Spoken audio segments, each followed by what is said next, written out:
विकास विकास विकास यावरती चर्चा झाली नाही आणि ती होणं खूप गरजेचं आहे। शेतकरी वर्ग हाच सत्ताधाऱ्यांच्या विरोधात जाताना या ठिकाणी दिसला आहे, पण तो सुजय विखेंच्या विरोधात जाताना दिसला नाही। फक्त पिकवणाऱ्यांचा विचार केला तर खाणाऱ्यांची अडचण आहे आणि खाणाऱ्यांचा विचार केला तर पिकवणाऱ्यांची अडचण आहे। त्यामुळे एखाद्या उमेदवाराला टार्गेट करणं हे तितकं महत्त्वाचं नाही। अनेक युवकांच्या हाताला काम मिळणार आहे आणि बेरोजगारीचे प्रश्न बऱ्यापैकी सुटताना आपल्याला पाहायला मिळणार आहे। दक्षिणेतलं उत्तरेतलं पार्सल आहे आणि हे पाठवायचं का फक्त इथं जे चाललं आहे याला फक्त हो हो करायचं। त्यामुळे आपण सर्वांनी ठरवायचं का हे पार्सल पाठवायचं का ह्याच पार्सलच्या माध्यमातून नगर दक्षिणचा विकास करून घ्यायचा हे आता तुम्ही आम्ही सर्वांनी ठरवायचं। 5 वर्षामध्ये सुजयदादांच्या माध्यमातून अनेक विकास कामं झालेली पाहायला मिळाली। तुम्हाला सांगतो बऱ्याचशा भागामध्ये त्यांनी निधी टाकला आहे आणि निधी टाकल्यानंतर त्या ठिकाणी त्यांनी कुठं कोणत्याही प्रकारची जाहिरातबाजी केली नाही का हे काम मी केलं आहे किंवा कुठं गाजावाजा केला नाही।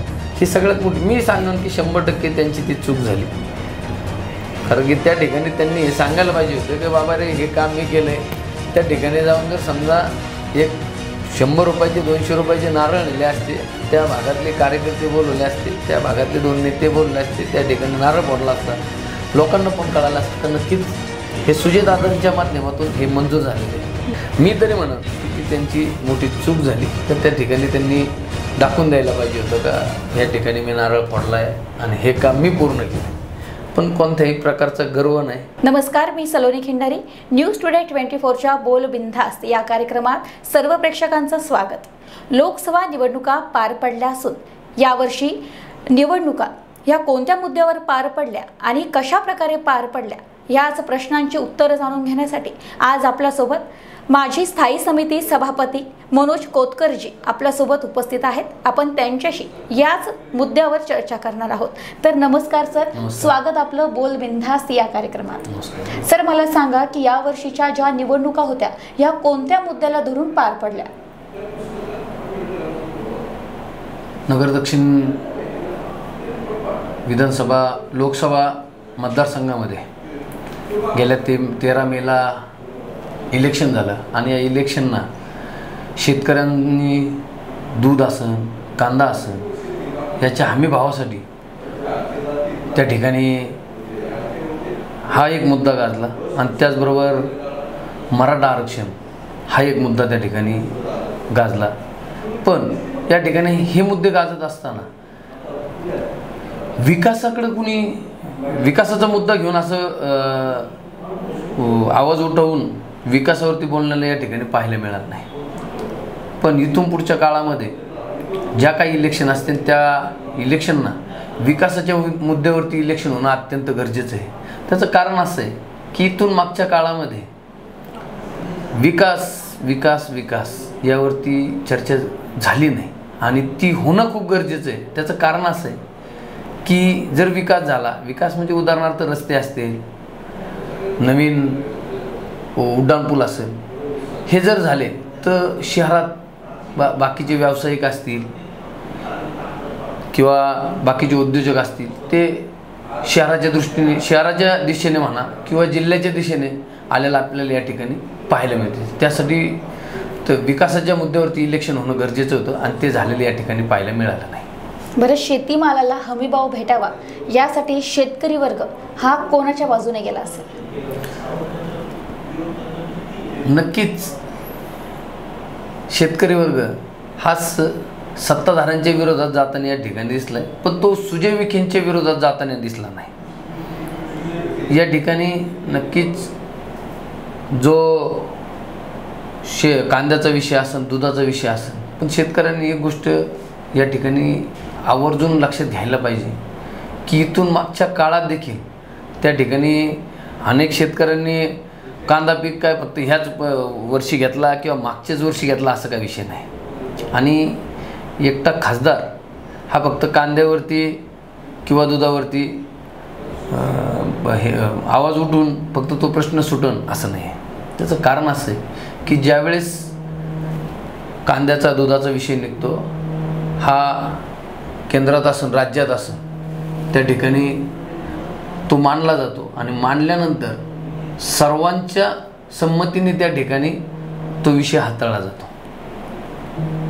तर मला असं वाटतं ज्यावेळेस कांदा निर्यात बंदी होती त्यावेळेस मला असं वाटतं सुजयदादा विखे पाटील यांनी शहा साहेबांना पत्र देऊन त्या ठिकाणी निर्यात बंदी उठवली होती.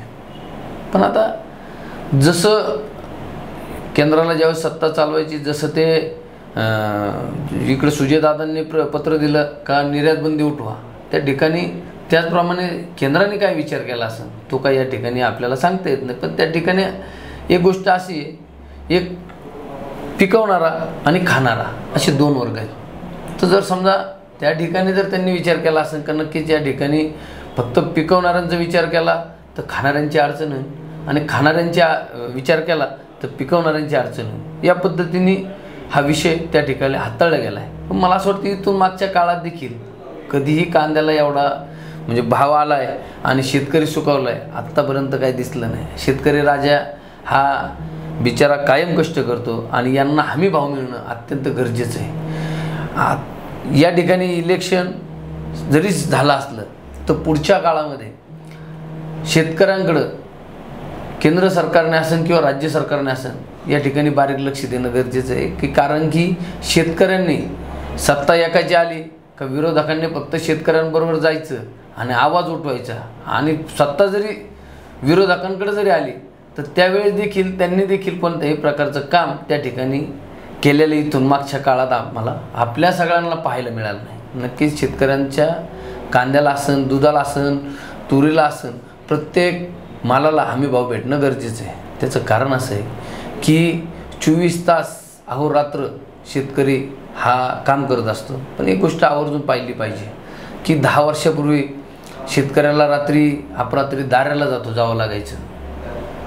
पण ह्या 10 वर्षामध्ये केंद्राने जो लाईटच्या प्रश्नाकडे जो लक्ष दिलं त्यामुळे मला असं वाटतं की बऱ्याचशा भागामध्ये 6 नंतर लाईट गेलेले काय आपल्याला ऐकायला मिळालं नाही.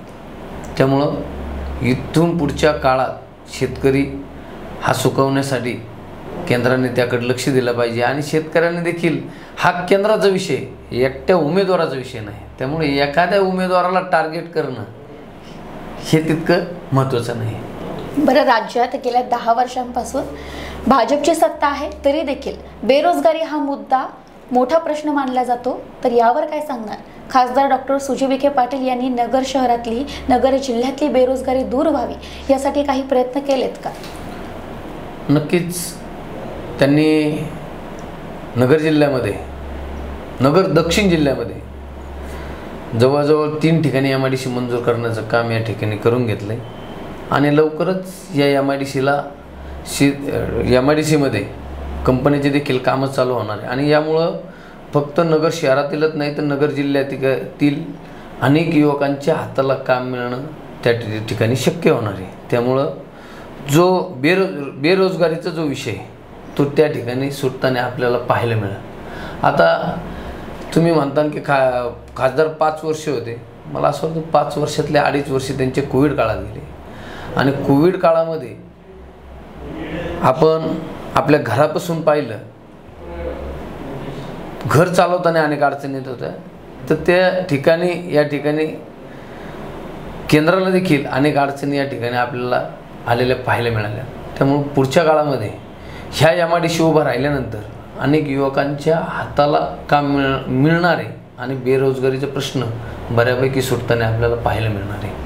बरं, गेल्या 5 वर्षात डॉक्टर सुजय विखे पाटील यांनी काही विकास कामे मंजूर करून घेतलीत आणि त्यापैकी कोणती विकास कामे ही शहरात जिल्ह्यात पूर्ण झालीत? मी त्यांच्याकडं आपल्या नगर पुणा रोडवरील रेल्वे उड्डाणपुलासंदर्भात गेलो होतो. त्यावेळेस त्यांनी सांगितलं की आता इलेक्शन जवळ आहे आणि आता काय हा विषय आता मांडला का हा लगेच सुटणं असं नाही. तर हा विषय मी खासदार झाल्यानंतर मी हा विषय हातात घेऊन प्राधान्याने हा सोडून देईन. पण त्याचबरोबर तुम्हाला त्या ठिकाणी नवीन 3 उड्डाणपूल दिले की जे नगर शहरासाठी अत्यंत महत्त्वाचे आहेत. मग तो DSP चौकातला असेल, MIDCतला असेल.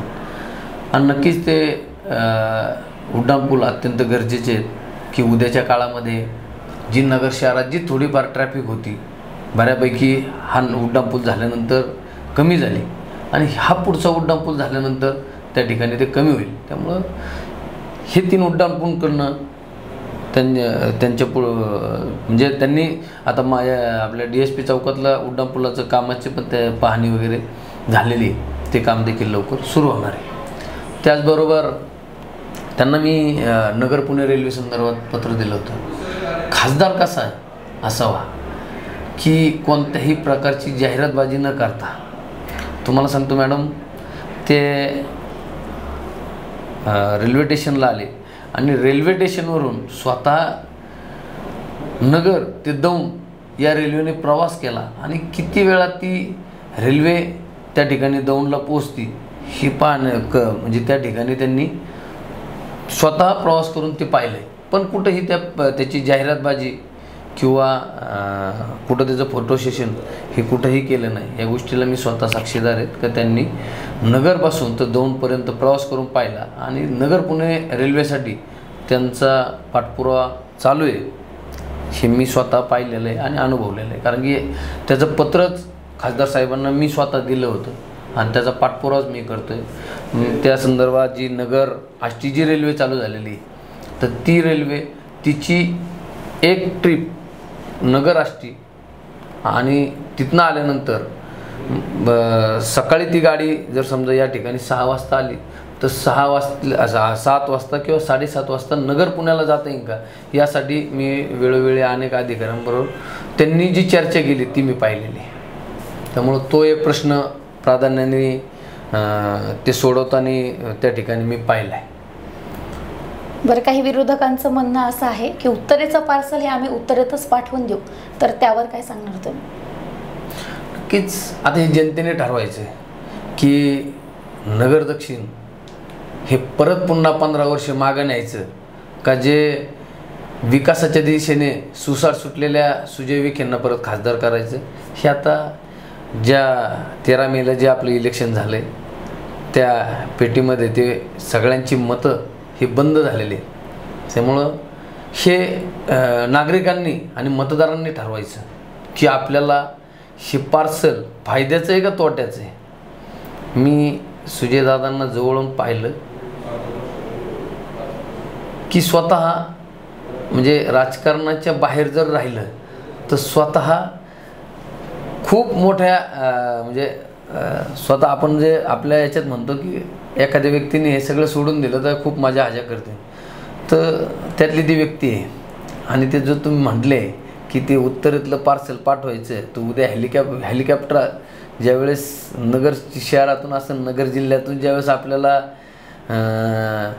संभाजीनगरकडनं पुण्याकडे जाताना दिसेल किंवा पुण्याकडनं बीडकडे जाताना दिसेल किंवा इथं कुठं फिरताना दिसेल तर त्यावेळेस आपल्याला सुजय विखेंची आठवण आल्याशिवाय राहणार नाही.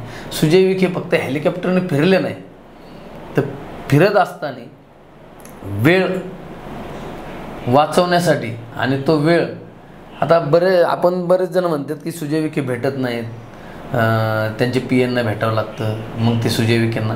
पण माझं एक प्रामाणिक मत आहे, मी साधा नगरसेवक आहे पण आम्हाला सकाळपासून तर संध्याकाळपर्यंत आम्हाला वेळ मिळत नाही.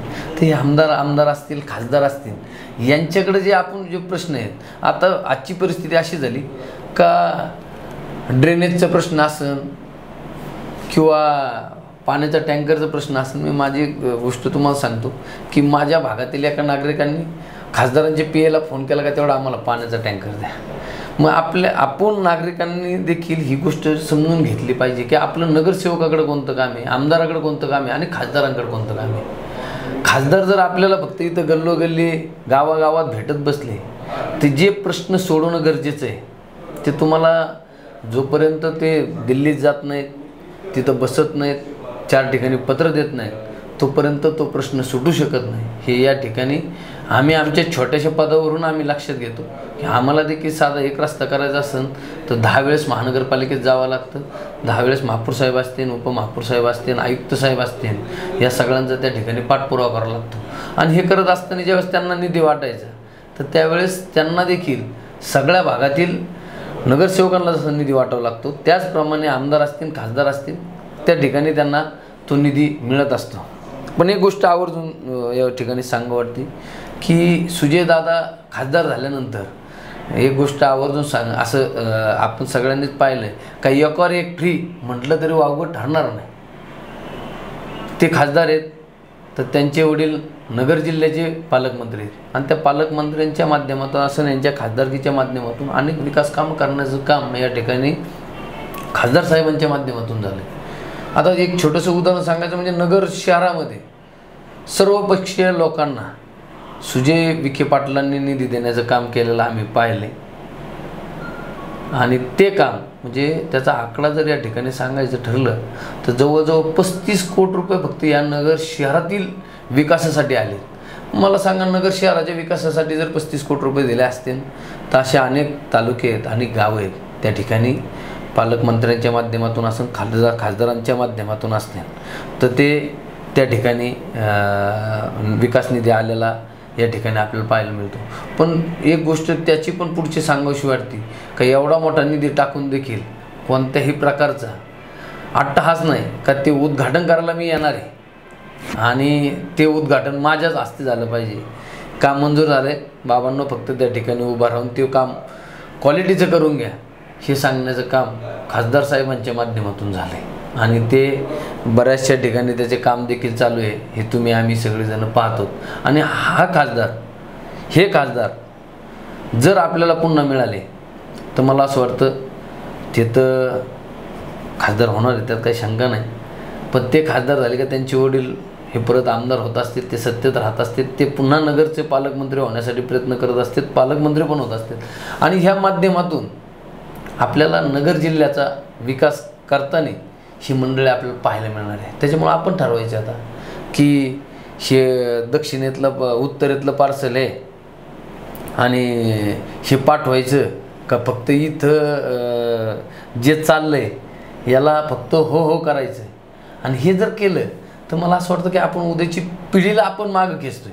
आज आपले एक मत आपण देऊन फक्त खासदार कोण घडवतो हे महत्त्वाचं नाही तर आपण आपल्या पिढीला मागं ओढतोय.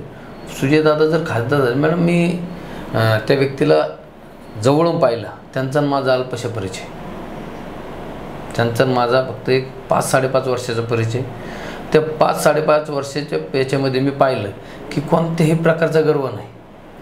आणि येणारे आता तुम्ही मगाशी प्रश्न विचारला का खासदार भेटत नाही पण ज्यावेळेस ते त्यांच्या ऑफिसला बसतात किंवा ज्यावेळेस ते एखाद्या कार्यक्रमात हे असतात तर त्यावेळेस त्या ठिकाणी ते बसतात येणाऱ्या प्रत्येक नागरिकाची चिठ्ठी घेतात त्या चिठ्ठीवरती रिमार्क करून त्याचा प्रश्न सोडवण्यासाठी त्यांचे पी एंकडे तो कागद असेल तो दिल्यानंतर त्यावरती रिमार्क केल्यानंतर तो त्या ऑफिसला जातो त्या ऑफिसवर देखील त्या ठिकाणी त्या पाठपुरावा केला जातो आणि ते प्रश्न सोडवलेले आम्ही पाहिले. आता फक्त आपण सांगत राहिलो की हे पार्सल आहे हे पाठवायचे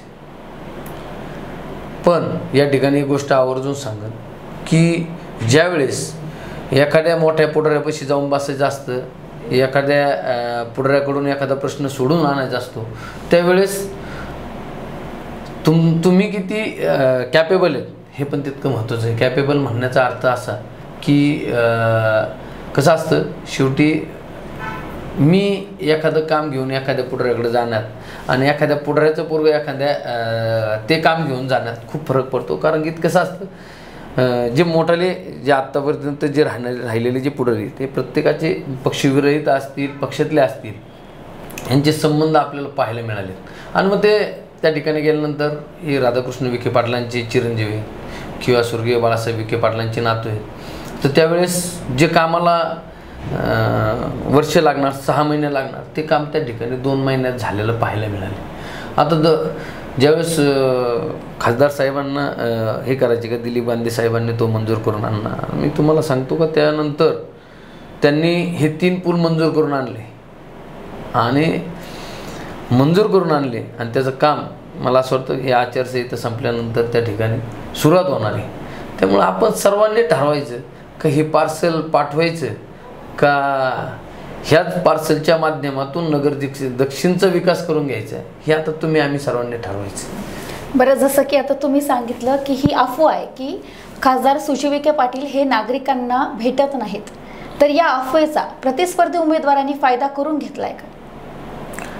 आता मॅडम, ज्याचा प्रश्न आहे, ज्यावेळेस पदावर असणाऱ्या माणसाला ज्यावेळेस काम करायचं असतं त्यावेळेस ते जर फक्त इथं नगर दक्षिणमध्ये जर समजा नागरिकांना भेटत राहिले तर दिल्लीला जाऊन ते तुमचे प्रश्न सोडवणार कोण? हे सगळं करण्यासाठी तुम्हाला त्या ठिकाणी जे काही विषय असतील, मग त्या ठिकाणी रस्त्याचा असन, आरोग्याचा असन, आणखीन जे काही विषय असतील ते सोडवायचे असतील तर तुम्हाला तिथं जावं लागेल. त्याचं एक उदाहरण या ठिकाणी सांगतो की ज्यावेळेस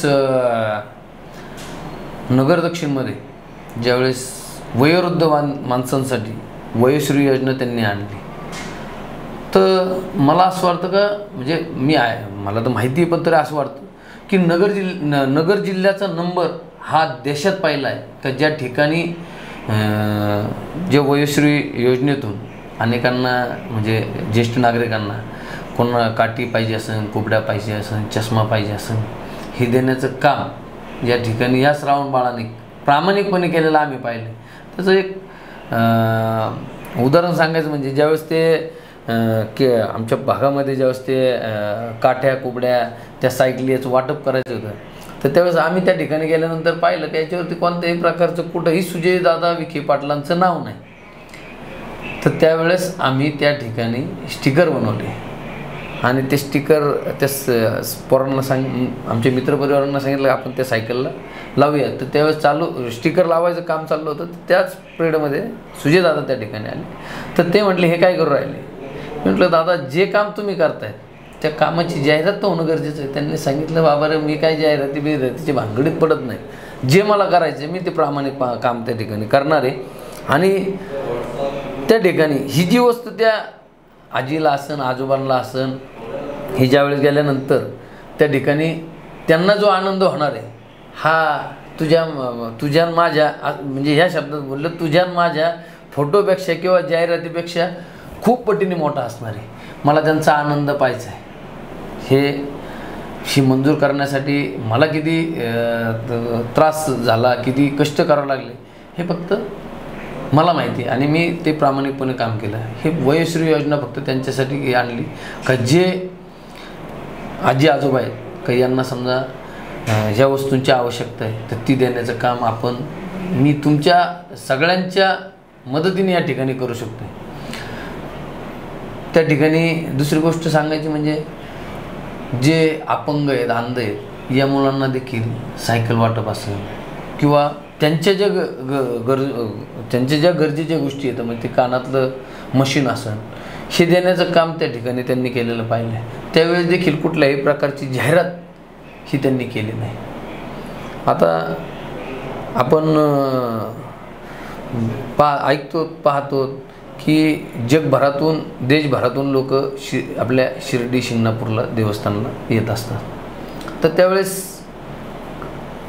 काही लोकांनी त्यांना प्रश्न केला होता की दादा आपल्याकडं शिर्डीसारखं मोठं देवस्थान आहे, इथं बाहेरचे लोक येतात, ते आल्यानंतर VIP दर्शन घेतात, पण आपल्या नागरिकांना ते VIP दर्शनाचा आनंद कधी घ्यायला मिळेल? ते म्हटले तुम्ही ठरवा आणि सांगा, आपण ते नियोजन करू. मग त्यावेळेस फक्त त्यांनी सांगितलं मग आपण आपल्या भागापुरतं ते नियोजन करू. ते म्हटले नाही, करायचं तर मग पूर्ण मतदारसंघाचं नियोजन करायचं.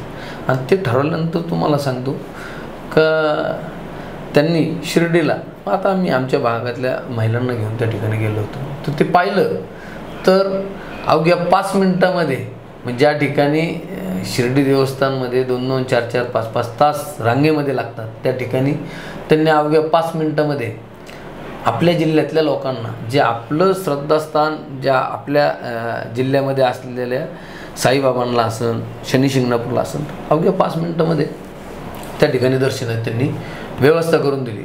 आणि ते दर्शन घेऊन आल्यानंतर त्या महिलांच्या चेहऱ्यावरचा जो आनंद होता किंवा त्यांची गाडीतली जी चर्चा होती ती चर्चा अशी होती की आपण आपल्या जिल्ह्यातलं देवस्थान आहे, पण आपण गेल्यानंतर आपल्याला 5-5 तास या ठिकाणी थांबावं लागायचं की सुजय दादांच्या माध्यमातून आपल्याला अवघ्या 5 मिनिटामध्ये. आणि सगळ्यात महत्त्वाचं म्हणजे जे मोठे लोक पैसे देऊन VIP पास काढून त्या ठिकाणी दर्शनाला जातात, तर तिथं आपल्याला मोफत 5 मिनिटात साईबाबांचं दर्शन घेता आलं. हा जो आनंद त्यांच्या चेहऱ्यावरती दिसत होता, हा नक्कीच पैशापेक्षा कैक पटीने मोठा होता. तो त्या ठिकाणी आम्ही पाहायला मिळाला. दुसरी गोष्ट, ज्यावेळेस जगभरात देशभरात अयोध्येतील राम मंदिराचा उत्सव चालू होता, त्यावेळेस बरेचसे लोक ज्यांच्या त्यांच्या पद्धतीने आनंदोत्सव साजरा करण्यासाठी तयारी करत होते. त्यावेळेस सुजयदादांना काही लोकांनी सांगितलं की दादा, आता मोठे लोक आहेत, हे यांचे दिवाळी साजरी करतील, हे फटाके फोडतील, हे यांच्या घरी गोडधोड करतील, पण जे आपले गोरगरीब जनता आहे यांना त्या ठिकाणी काहीतरी गोडधोड करायसाठी आपण काहीतरी केलं पाहिजे. त्यावेळेस ते म्हटलं तुम्ही सांगा काय केलं पाहिजे. मग त्या ठिकाणी त्यांनी ठरवलं की मग आपण जर समजा डाळ साखर दिली, जे आपण दिवाळीला जे डाळीचे लाडू करतो, म्हणजे ज्याला आपण डाळीचे लाडू, बेसन लाडू, रव्याचे लाडू, म्हणजे एक सण साजरा यासाठी हे करत असतो. तर त्यावेळेस मग त्यांनी सुचवलं की जर आपण त्या ठिकाणी डाळ आणि साखर दिली तर ते नक्कीच प्रत्येकाच्या घरी ती दिवाळी साजरी करता येईल. आणि त्या ठिकाणी त्यांनी ठरवलं. मला त्यावेळेस त्यांनी बऱ्याच भागातील लोकांना फोन करून विचारलं, त्यांच्या PNनी पण असं आपल्याला करायचं आहे, असं नियोजन आहे. म्हटलं तुम्ही आम्हाला सांगितलं, आम्ही सगळेजण आमच्या भागामध्ये. म्हटलं तुम्ही काहीच नाही करा, तुम्ही यायचं फक्त उभं राहायचं. म्हटलं असं कसं शक्य आहे, एवढ्या भागातील लोक गोळा होणार, आता प्रत्येक गावांनी गेल्यावर ते जे त्या गावातले एवढे मोठे लोक ते कसं नियोजन करतात. पण त्या ठिकाणी ते आम्ही नियोजन पाहिलं, तर त्या नियोजन म्हणजे तुम्हाला सांगतो, टोकन वाटल्यानंतर त्या ठिकाणी फक्त शुभेच्छा राशन कार्डचं मुद्दा आता हे म्हणते बऱ्याच जणांनी हे केलं का रेशन कार्डवरती हे द्यायचं का. तर त्याचं कारण असं होतं की ते जे शहरात लोक राहतात त्यातले काही लोकांचं रेशन कार्ड हे गावाकडलं होतं. मग जर समजा त्यांना इथं जर मिळालं नाही तर तिथं मिळालं पाहिजे, ह्या हेतूने त्या ठिकाणी ते रेशन कार्डच्या हिशोबाने का प्रत्येकाच्या घरी डाळ साखर गेली पाहिजे. नाही तर काय होतं, डाळ साखर आली आणि मग ती एखादा कार्यकर्त्याने त्याच्याच घरी नेली, हे जे उत्सव साजरा करायचा तर तो झाला नसता. तर त्या ठिकाणी हे सगळं नियोजन केलं. तुम्हाला सांगतो, वाटप चालू झाल्यानंतर अवघ्या 5 ते 10 मिनटामध्ये वाटप करून नागरिक त्यांचे त्याच्या घरी जे आलेल्या ट्रक टेम्पो असतील ते देखील त्यांच्या पद्धतीने, आणि खासदार साहेब त्यांची टीम आमच्यासारखी मंडळी हे देखील त्या ठिकाणी 10 मिनिटानंतर थांबण्याची गरज पडली नाही. हे करत असताना स्वतः खासदार साहेब त्या ठिकाणी ज्या भागात कमी पडत त्या ठिकाणी ती डाळ साखर देण्याचं काम केलं. आणि फक्त ती डाळ साखर दिली नाही तर त्याचे जो लाडू बनवले, जो नैवेद्य बनवला, तर त्यावेळेस ते भाषणात दादा कॉमेडी म्हणजे नाही का चेष्टेने सांगायचे का हे फक्त नाही तर डाळ साखर घेऊन जातानाची चहा बनवताना पाहुण्यांना पाचतात, म्हणजे ते म्हणजे हास्याची गोष्ट, म्हणजे हसण्यासाठी दादा एक मनोरंजन विनोद त्या ठिकाणी करायचे. आणि प्रत्येक नागरिकांना विनंती करायची की याचे लाडू बनवा, आणि हे लाडू त्या ठिकाणी त्या भागातल्या श्रीरामाच्या मंदिरात असेल किंवा आपल्या परिसरातील जे काही मंदिर असतील त्या ठिकाणी ठेवण्याचं काम तुम्ही सगळेजण करा. का इथं ठेवलं तरी तिथं अयोध्येला प्रसाद केल्यासारखं होईल. आणि त्यातले काही लाडू हे तुम्ही माझ्याकडे द्या, मी ते अयोध्येत घेऊन जाईन. तर मला असं वाटतं की आपण एखाद्या वेळेस घरी कार्यक्रम केला आणि जो काही कार्यक्रम करतो त्यावेळेस नैवेद्य ज्यावेळेस तिथपर्यंत जातो, म्हणजे नक्कीच कुठंतरी हे पुण्याचं काम सुजयदादांच्या माध्यमातून झालं आहे. त्याच्यामुळं हे आम्ही ठरवायचं की उत्तरेतलं पार्सल पाठवायचं किंवा काय. आता जे उत्तर दक्षिण हा विषय चालला, तर हाच जर उमेदवार तिकडून बीड हद्दीतला असता किंवा शिरूर हद्दीतला असता किंवा दौंड हद्दीतला असता तर त्याला आपण बाहेरचं पार्सल म्हणलेलं योग्य राहिलं असतं. पण हा आपला जिल्हा आहे, अहिल्यानगर हे शिर्डीपर्यंत आहे आणि त्याचप्रमाणे ते पुण्यापर्यंत आहे. त्याच्यामुळं हा जिल्हा आहे आणि जिल्ह्यातलं त्या भागातले नागरिक काय आणि ह्या भागातील नागरिक काय, हा प्रत्येक नागरिक हा एकच आहे. त्यामुळं नागरिकांनी ठरवायचं की हे पार्सल पाठवून आपलं 10 वर्षाचं तो पुढील 10 वर्ष हे परत मागं न्यायचे का पुढं न्यायचे. आणि हे पार्सल म्हणणं योग्य नाही.